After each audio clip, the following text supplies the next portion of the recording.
Salut, dans cette vidéo, je vais te montrer comment contrôler les jobs dans le Viavi Job Manager et les clôturer en conséquence.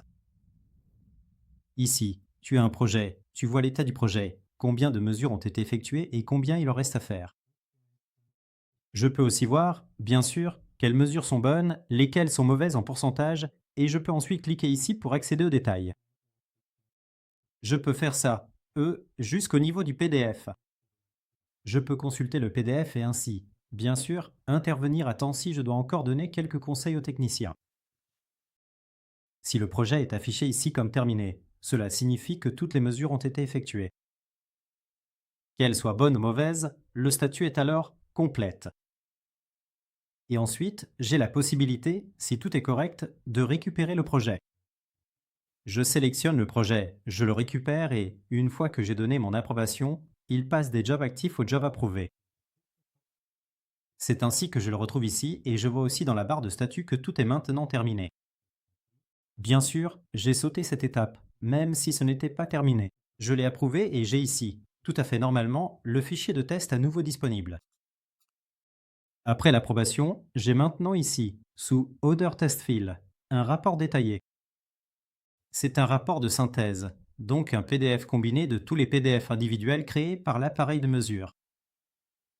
Pour une mesure bidirectionnelle, j'aurai ensuite ici le rapport de synthèse, c'est-à-dire un résumé court, une ligne par mesure.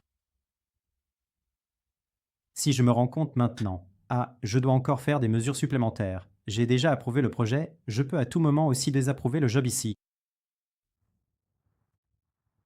Ensuite, il repasse de la partie approuvée à la partie active.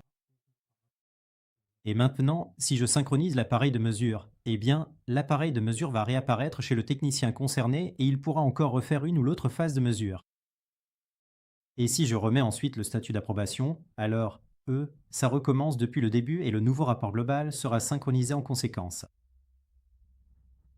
Ou plutôt, il sera créé, pour être plus précis. Je vais le faire. Voilà, et maintenant j'entre dans le projet ici et je vois que c'est le nouveau rapport qui vient d'être créé. Et maintenant, j'ai deux rapports dans le passé. Voilà. Et ce serait exactement pareil si j'avais différentes mesures.